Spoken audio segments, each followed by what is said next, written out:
Hi friends, welcome to my dreams world. మన కైలాష్ వేదాని ఒక ప్లేస్కి పిలుచుకొచ్చాడు. అది ఎలా ఉందంటే అది ఒక అందమైన రూఫ్ గార్డెన్ రెస్టారెంట్. ఒక పక్కగా స్విమ్మింగ్ పూల్ ఉంది.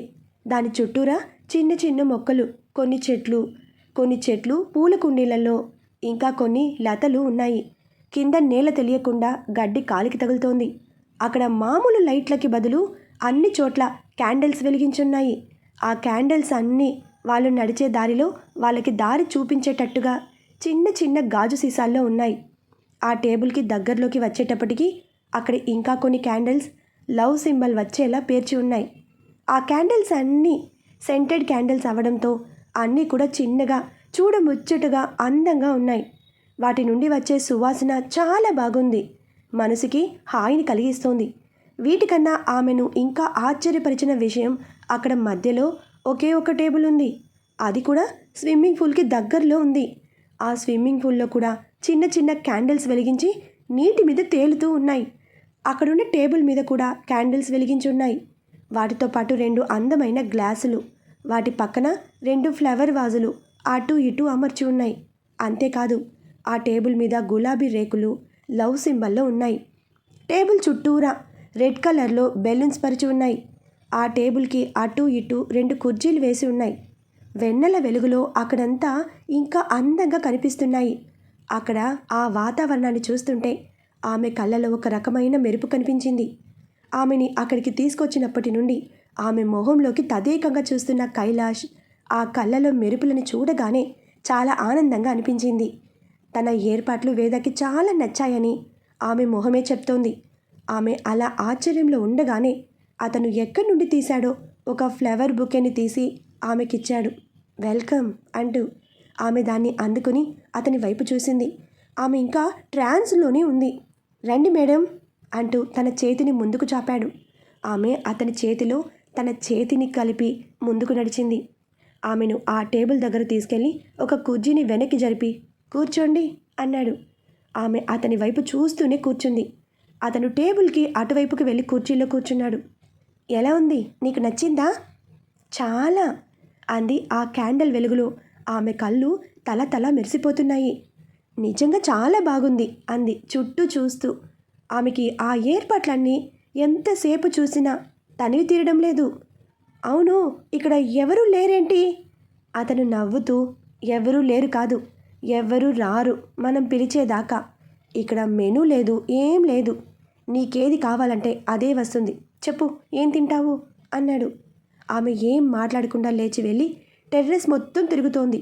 కింద ఉన్న బెలూన్స్ తీసుకుని వాటితో సరదాగా ఆడుతోంది. అతను కూడా ఆమె వెనకే వెళ్ళాడు. కొంతసేపు అలా తిరిగాక వచ్చి స్విమ్మింగ్ పూల్ దగ్గర కూర్చుంది. పక్కకి తిరిగి కైలాష్ని రా అంటూ పిలిచింది. అతను కూడా వచ్చి ఆమె పక్కన కూర్చున్నాడు. ఆమెకి తన ఆనందాన్ని ఎలా వ్యక్తపరచాలో అర్థం కావట్లేదు. పెదవి విప్పి ఏమైనా మాట్లాడితే ఎక్కడ ఆ క్షణాలు జారిపోతాయేమో అని అలాగే కూర్చుంది. ఒక అరగంట ఆమెను అలా వదిలేశాక తను లేచి ఆమెకు చేతిని అందిస్తూ అడిగాడు కైలాష్. ఏమైనా తిందాం రా అన్నాడు. ఆమె అతనికి చేతిని అందించి లేచింది. ఇద్దరు వెళ్ళి టేబుల్ దగ్గర కూర్చున్నారు. ఇప్పుడు చెప్పు, ఏం తింటావు అని అడిగాడు. ఏదైనా పర్వాలేదు. అలా కాదు, నీకు నచ్చింది చెప్పు అన్నాడు. ఆమె తనకి కావలసిన ఐటమ్స్ లిస్టు చెప్పి అంది, ఇక్కడ ఎవరూ లేరు కదా. టేబుల్ పైన ఒక చిన్న స్విచ్ ఉంది.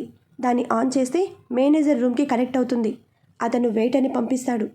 కైలాష్ స్విచ్ నొక్కగానే అప్పటిదాకా ఎక్కడో ఉన్న వెయిటర్స్ ఇద్దరు వాళ్ళ టేబుల్ దగ్గరికి వచ్చారు. వాళ్ళు రాగానే కైలాష్ ఆర్డర్ చెప్పాడు. వాళ్ళు ఆర్డర్ తీసుకుని వెళ్ళిపోయారు. ఒక 10 నిమిషాల్లో వాళ్ళు అడిగిన ఆర్డర్ వచ్చింది. ఏంటి ఇంత తొందరగానా అంది వేద.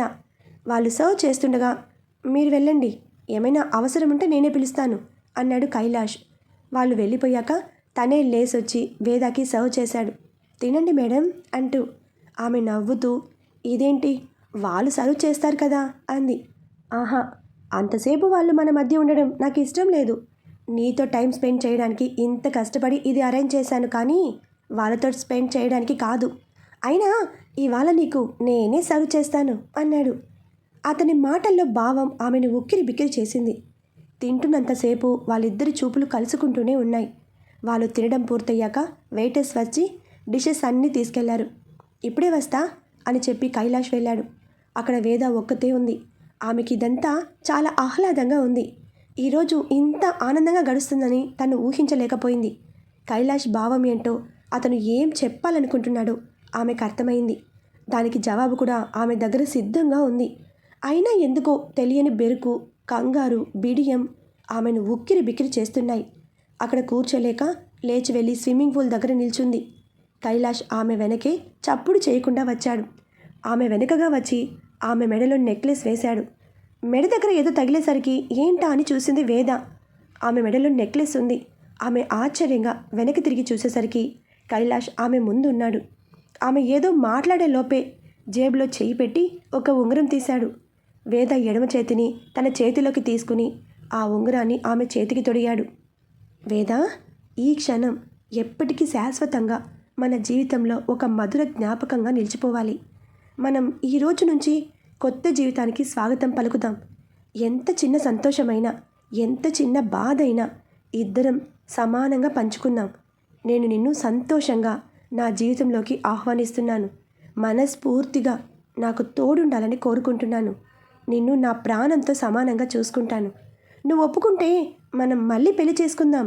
నువ్వు నా భార్యవని అందరికీ గొప్పగా చెప్తాను. నీకు ఇష్టమైతే రేపే ఈ విషయాన్ని మీ బాబాయ్తో మాట్లాడతాను. ఏమంటావు అన్నాడు ఆమె కళ్ళలోకి చూస్తూ. అతను ఆ మాట చెప్పగానే ఆమె గుండె వేగంగా కొట్టుకోవడం ఆమెకే తెలుస్తోంది. అప్పటిదాకా అతనితో ఈ విషయాన్ని గురించి మాట్లాడాలనుకున్న మాటలన్నీ పెదవి చాటునే ఆగిపోయాయి. ఒక్క మాట కూడా మాట్లాడలేకపోతోంది. చెప్పు వేదా, నీ అభిప్రాయం ఏంటి? ఆమె పెదవుల మీద చిరునవ్వు. అదొక్కటి చాలు అతనికి ఆమె సమాధానం ఏంటో అర్థం కావడానికి. ఆమెను దగ్గరికి తీసుకుని గుండెలకు హత్తుకున్నాడు. వాళ్ళిద్దరూ అలా చాలాసేపే ఉన్నారు. కొంతసేపు అక్కడే గడిపి ఆ తర్వాత అక్కడి నుండి బయలుదేరారు. వేదకి మనసంతా హాయిగా ఉంది. గాల్లో తేలిపోతున్నట్టుంది. కైలాష్కైతే ప్రపంచంలో తనకన్నా అదృష్టవంతుడు ఉంటాడంటే నమ్మబుద్ధి కాలేదు. ఇద్దరు కిందికి వచ్చి కారెక్కారు.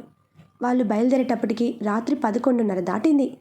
కైలాష్ కార్ డ్రైవ్ చేస్తుంటే వేద అతని భుజం మీద తలాంచుకుని కళ్ళు మూసుకుంది. కొంతసేపటికి ఏదో గుర్తొచ్చిన దానిలా చట్టుకున్న లేచి అంది, నాకు నేను తలుచుకుంటే పాపం జాలేస్తోంది. అతనికి అర్థం కాలేదు. ఏంటి అన్నాడు. ఆమె మళ్ళీ చెప్పింది. ఎందుకో అన్నాడు. నువ్వు నాకు ప్రపోజ్ చేసిన విషయం రేపు నీ గర్ల్ ఫ్రెండ్కి తెలిసిందనుకో, నీ పని గోవిందా. అతను ఆమె వైపు నవ్వుతూ చూసి, నీకంతా వేళకోళమేనా అన్నాడు. నేనింత సీరియస్గా ఉంటే వేళకోళం అంటావేంటి అంది. ఆమె నవ్వు దాచుకోవడానికి వ్యర్థ ప్రయత్నం చేస్తోంది. అతను కార్ని తీసుకెళ్ళి ఒక పక్కకి ఆపి నవ్వుతున్న ఆమె పెదాలని చూస్తూ, నీ పెదాలు చూస్తుంటేనే నువ్వెంత సీరియస్గా ఉన్నావో అర్థమవుతోంది అంటూ ఆమె మొహాన్ని తన చేతిలోకి తీసుకుని ఆమె పెదాలపైన ముద్దు పెట్టుకున్నాడు. ఒక్క క్షణం ఆమె ఊపిరి ఆగిపోయినట్టయింది. అనుకోని పరిణామానికి ఆమె బిత్తరపోయింది. అతని దూరం జరపాలని ప్రయత్నిస్తున్నా చేతులు సహకరించడం లేదు. ఒక్క నిమిషం తర్వాత అతను ఆమె నుండి దూరంగా జరుగుతూ, ఇంకోసారి గర్ల్ ఫ్రెండ్ అని ఇది అది అన్నవే అనుకో. ఇంత తొందరగా కేవలం ముద్దుతో వదిలిపెట్టాను. ఆ తర్వాత నీ ఇష్టం అన్నాడు. ఆమె మొహం అంతా ఎర్రగా కందిపోయింది. ఏం మాట్లాడకుండా విండోలోకి చూస్తూ కూర్చుంది. అతని మొహంలోకి చూడలేకపోతోంది. అతను మళ్ళీ కార్ స్టార్ట్ చేశాడు. నెక్లెస్ రోడ్డు వైపుకి పోనిచ్చాడు. ఆమె పరిస్థితి అతనికి అర్థమైంది. మళ్ళీ ఆమెను మామూలు స్థితిలోకి తేవడానికి కొంతసేపు అలా నెక్లెస్ రోడ్డుకి వెళ్దాం అన్నాడు. అయినా ఆమె ఏం మాట్లాడలేదు. మేడం, నెక్లెస్ రోడ్డుకి వెళ్దామా అని అడిగాడు. ఈసారి కూడా ఆమె నుండి ఎలాంటి సమాధానం రాలేదు. ఒక్కసారి ముద్దు పెడితే ఇలా మౌనవ్రతం పాటిస్తావని తెలిస్తే రెండోసారి కూడా ముద్దు పెట్టి ఆ వ్రతాన్ని వదిలించేవాడిని కదా. అయినా ఇప్పుడు మాత్రం మించిపోయిందేముంది అంటూ కార్ని ఒక పక్కకి ఆపబోయాడు. అది చూసి వేద కంగారు పడి, ఏయ్ కారు ఆపొద్దు అంది. ఓహో, మౌనవ్రతం ఏం లేదా అన్నాడు. ఆమె అతని వైపు కోపంగా చూసింది. ఇంతలో కారు ఆగడం గుర్తించి, మళ్ళీ ఎందుకు ఆపావు అంది కంగారుగా. చెప్పాగా నీ మౌనవ్రతం విడిపించడానికని. నేను మాట్లాడుతున్నాగా. అరే, ఒక మంచి ఛాన్స్ మిస్ అయిపోయిందే. మాట్లాడితే మాట్లాడావులే, అది కౌంట్లోకి రాదు. నేనే నీ వ్రతాన్ని విడిపిస్తా అన్నాడు కొంటెగా ఆమెకి దగ్గరగా జరుగుతూ. నేనొప్పుకోను అంటూ ఆమె మొహం తిప్పుకుని కూర్చుంది. అతను నవ్వుకుంటూ, కొంచెం సేపు ఇక్కడ కూర్చుని వెళ్దాం రా అంటూ కారు దిగాడు. ఆమె కూడా అతనితో పాటు దిగింది. ఇద్దరూ ట్యాంక్ బండ్ దగ్గరికి వెళ్ళి అక్కడున్న బల్ల మీద కూర్చున్నారు. వేద వేలికున్న ఉంగరం మీద లైట్ వెలుగుతూ ఉండడంతో ఆమె దృష్టి అక్కడ పడింది. దాన్ని తదేకంగా చూశాక ఆమెకి ఏదో గుర్తొచ్చినట్టు అడిగింది, ఈ ఉంగరం అని. అవును, అదే. కస్తూరి నిశ్చితార్థం షాపింగ్కి వచ్చినప్పుడు దీన్ని నువ్వు చూసావు కదా, అదే. అది నీకు బాగా నచ్చిందిగా. అప్పుడే అనుకున్నా నీకు ప్రపోజ్ చేసేటప్పుడు ఈ ఉంగరం నీకు ఇవ్వాలని అన్నాడు. ఆమె నవ్వుతూ అతని భుజం మీద తలానించింది. ఒక గంట సేపటి వరకు వాళ్ళు అక్కడే ఉన్నారు. ఆ తర్వాత అక్కడి నుండి ఇంటికి బయలుదేరారు. కార్ ఇంటి కాంపౌండ్లోకి వచ్చేటప్పటికి అర్ధరాత్రి 2 అయ్యింది. వేద అతనికి బాయ్ చెప్పి కదిలింది.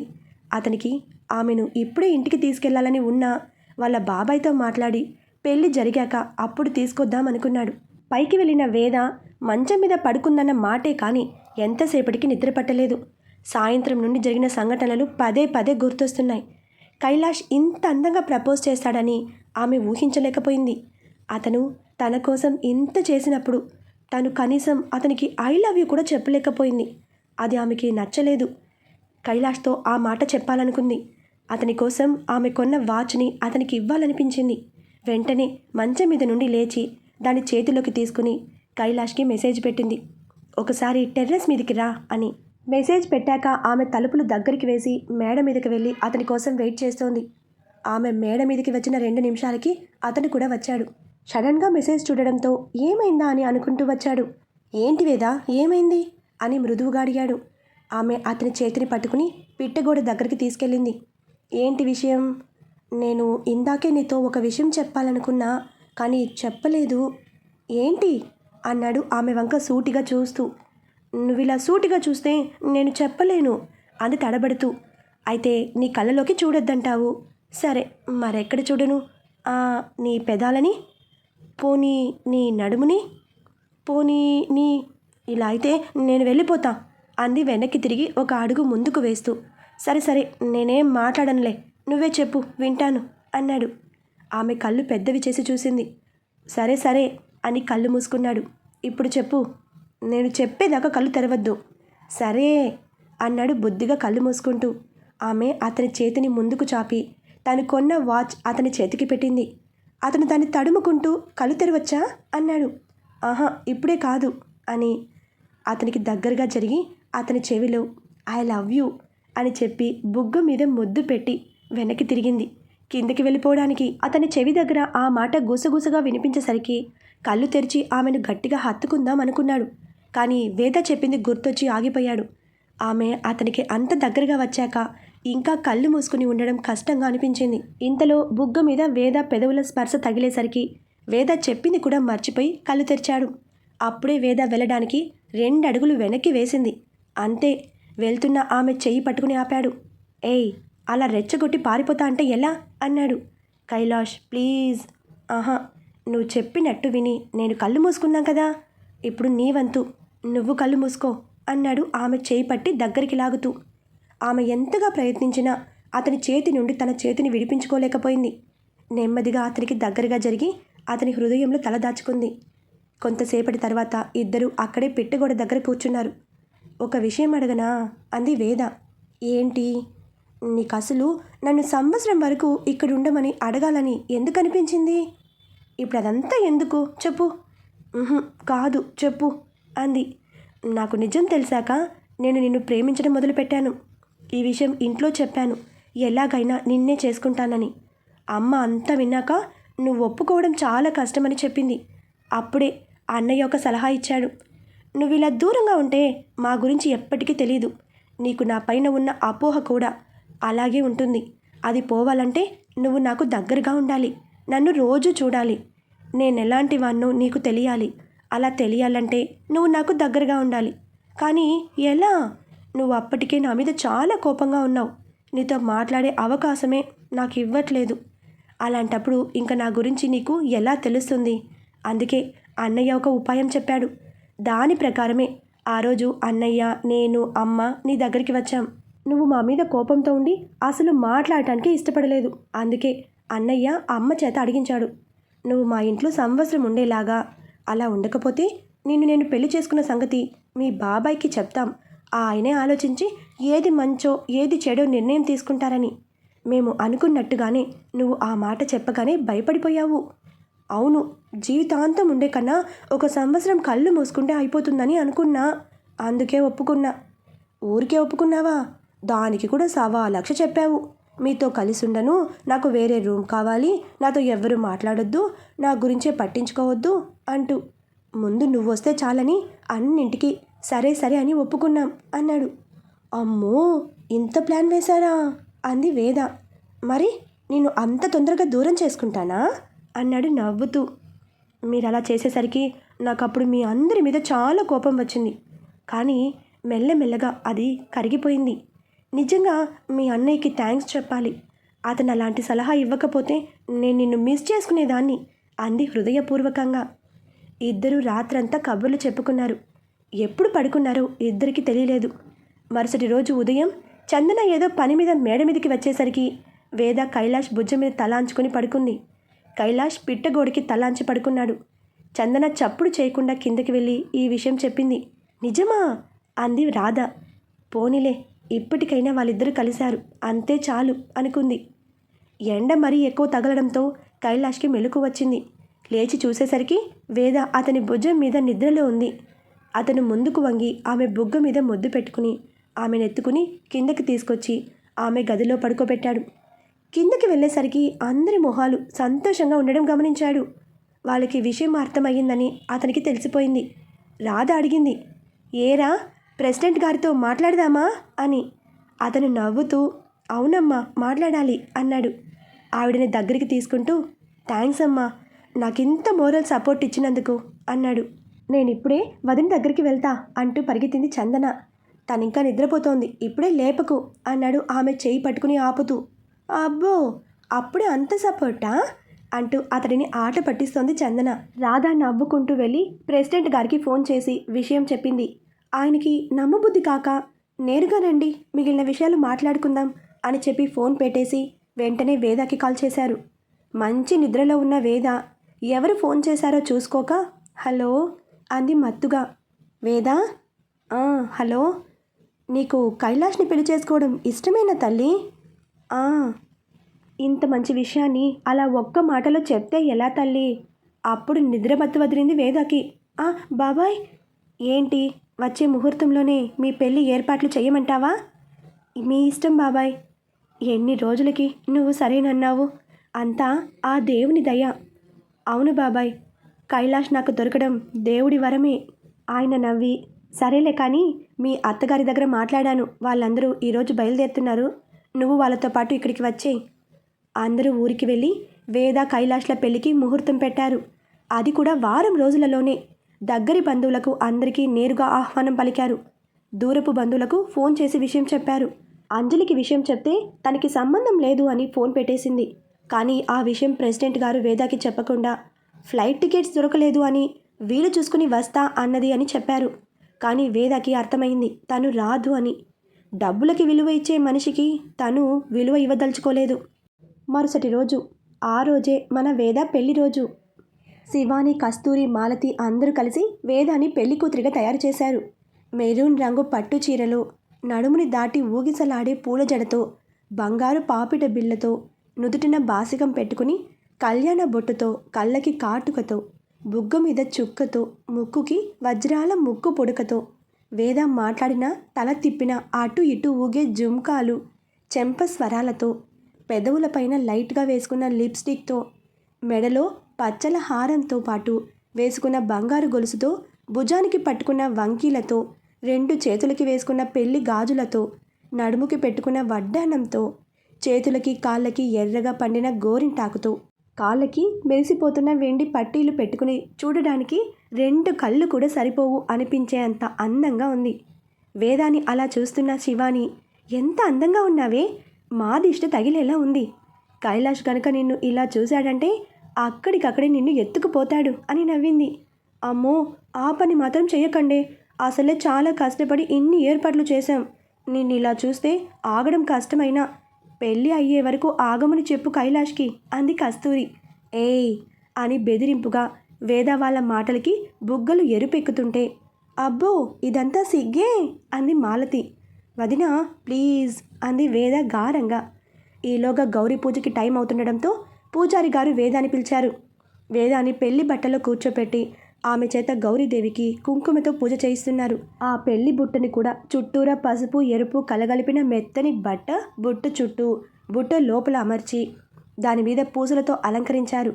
గౌరీ పూజ పూర్తయ్యేటప్పటికి పెళ్లి కూతురిని పిలిపించమని పూజారి గారు చెప్పడంతో పెళ్లి కూతురిని తీసుకుని రావడానికి అనుపమ్, అమర్, శైలేష్, భీముడు ఇంకా ఊళ్ళోని కొంతమంది వచ్చి వేదాని తమ పిల్లగానే భావించి బుట్టని ఎత్తారు.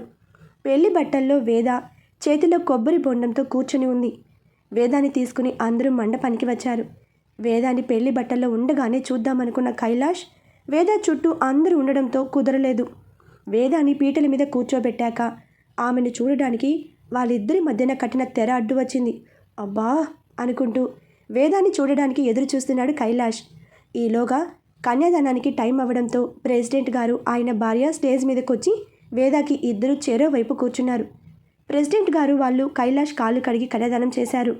దాని తర్వాత పెళ్లి కొడుకు పెళ్లి కూతురు చేత వాళ్ళ ఇద్దరి తల మీద జీలకర్ర బెల్లం పెట్టించారు. జీలకర్ర బెల్లం పెట్టిన తర్వాత వాళ్ళ ఇద్దరి మధ్య ఉన్న అడ్డు తెర తొలగించారు. అప్పుడు చూసుకున్నారు వాళ్ళిద్దరూ ఒకరినొకరు. ఆ రోజు మెరూన్ చీరతో పెళ్లి కూతురి రూపంలో తన కోసమే అందంగా ముస్తాబయ్యి సిగ్గులు ఒలకబోస్తూ కూర్చున్న వేదాన్ని చూస్తుంటే కైలాష్కి అతని కల నిజమైనట్టు ఉంది. ఎంతసేపు చూసినా ఇంకా అలా చూడాలనిపిస్తూనే ఉంది. పట్టు పంచ కట్టుకుని పెళ్లి కొడుకులా మెరిసిపోతున్న కైలాష్ని వేద కూడా అలా చూస్తూ ఉండిపోయింది. కొంతసేపటి వరకు ఇద్దరికి సమయమే తెలియలేదు. ఇంతలో వాళ్ళ మీద అక్షింతలు పడడంతో వాళ్ళిద్దరు స్పృహలోకి వచ్చారు. అందరూ వాళ్ళని అక్షింతలు వేసి దీవించాక మిగిలిన పెళ్లి తంతు ప్రారంభించారు. జీలకర్ర బెల్లం పెట్టిన కొంతసేపటికి పంతులు గారు కైలాష్కి సూత్రాలు ముడివేసిన పసుపు తాడిచ్చి వేద మెడలో కట్టమన్నారు. కైలాష్ పంతులు గారి చేతిలో నుండి అది తీసుకుని వేద వైపు చూసి చిరునవ్వుతో లేచి నిలబడ్డాడు. వేద కూడా కైలాష్ వైపు చూసి చిన్నగా నవ్వి తనకి ఇష్టమే అన్నట్టు తల వంచింది. కస్తూరి వేద జడిని ఎత్తి పట్టుకోగా చుట్టూ బాజా భజంత్రీలు మోగుతుండగా కైలాష్ వేద మెడలో తాళి కట్టాడు. మెడలో పడిన తాళిని మొదటిసారి ముట్టుకోగానే వేద కళ్ళు మూసుకుని వాళ్ళ అమ్మమ్మను తలుచుకుంది. తాళి కట్టడం పూర్తయ్యాక ఆమె పక్కన కూర్చుని ఆమె చెయ్యి నొక్కాడు కైలాష్. ఆమె ఆలోచనల నుండి బయటకు వచ్చి అతని వైపు చూసి నవ్వింది. ఆ తర్వాత ఇద్దరు తలంబ్రాలు పోసుకున్నారు. కైలాష్ వేద మీద తలంబ్రాలు పోయబోతుంటే కస్తూరి, మాలతి కైలాష్కి ఆమె అందకుండా వెనక్కి లాగుతున్నారు. వేద కూడా కైలాష్కి తలంబ్రాలు పోయబోతే ఇటు అనుపమ్, అమర్ అదే పని చేశారు. కొంతసేపు అలానే ట్రై చేసి ఇంకా కుదరక కైలాష్ అనుపంతో రేయ్ చంపుతా వదులు అన్నాడు. అనుపమ్ అతని చూసి నవ్వి వదిలేశాడు. వేద కూడా ఒసేయ్ వదలవే ప్లీజ్ అంది కస్తూరితో. సరే అని నవ్వుకుంటూ వదిలేసింది కస్తూరి. ఇద్దరు ఒకరి మీద ఒకరు పోటీ పడి తలంబ్రాలు పోసుకున్నారు. ఆ తర్వాత మిగిలిన పెళ్లి కార్యక్రమాలు పూర్తి చేశారు. పెళ్లి పూర్తవగానే పంతులు గారు కైలాష్ని వేదాని అందరి దగ్గర ఆశీర్వాదం తీసుకోమని చెప్పారు. కైలాష్ వేదతో పాటు మండపం దిగి ఆమెను వాళ్ళ అమ్మమ్మ ఫోటో దగ్గరికి తీసుకొచ్చి ముందుగా ఆమె ఆశీర్వాదం తీసుకున్నారు. కైలాష్ చేసిన ఆ పని వేదాకి బాగా నచ్చింది. కైలాష్తో పాటు కళ్ళు మూసుకున్న వేద వాళ్ళ అమ్మమ్మని తలుచుకుని అమ్మమ్మ ఈరోజు నాకు చాలా సంతోషంగా ఉంది. పెళ్లి జరిగాక మొదటిసారిగా నీ ఆశీర్వాదం కోసం వచ్చాం, నన్ను దీవించు అని ఆవిడ ఫోటోని చూస్తూ కళ్ళు మూసుకుంది. ఆవిడ దగ్గర ఆశీర్వాదం తీసుకున్న తర్వాత రాధా గారి దగ్గర, ప్రెసిడెంట్ గారి దగ్గర, శైలేష్ దగ్గర ఇలా ఒక్కొక్కళ్ళ దగ్గర ఆశీర్వాదం తీసుకున్నారు. పెళ్లి తంతు ముగిసింది. ఇంకా అప్పగింతలు ఒకటే ఉన్నాయి. అప్పగింతలు పగలు చెయ్యరు కాబట్టి చీకటి పడేదాకా ఆగారు. సాయంత్రం 8ంటికి మొదలైన అప్పగింతలు 10 దాకా జరిగాయి. వేదాకి ఆ ఇంటిని ఆ పరిసరాలని వదిలి వెళ్తున్నందుకు చాలా బాధపడింది. మంగ, రంగి, భీముడు కూడా వేదాన్ని పట్టుకుని ఏడ్చేశారు. ప్రెసిడెంట్ గారు ఒక్కొక్కరికి ధైర్యం చెప్తూ ఆమెను తీసుకుని కైలాష్తో పాటు వాళ్ళ కార్ దగ్గరికి వచ్చారు. ఆ రోజే కైలాష్ వాళ్ళతో పాటు కార్లో వెళ్తోంది వేద హైదరాబాద్కి.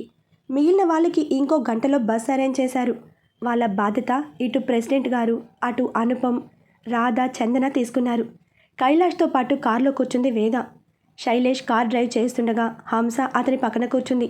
వెనుక కూర్చున్న వేద పొద్దుటి నుండి జరిగిన సంఘటనలు మనసులో వెదులుతుంటే కైలాష్తో పాటు ఆమె భవిష్యత్తు గురించి కలలు కంటూ అతనితో కొత్త జీవితం ప్రారంభించడానికి సిద్ధపడింది. మన వేదాల మనం కూడా పాత విషయాలు అన్నీ మర్చిపోయి ఈ సంవత్సరం మనం అందరం ఎటువంటి కష్టాలు వచ్చినా వాటిని ఎదుర్కొని సంతోషంగా ఉండాలని కోరుకుంటున్నాను. బాయ్ ఫ్రెండ్స్, నెక్స్ట్ మన ఎస్జే ప్రేమ ప్రయాణంలో కలుసుకుందాం.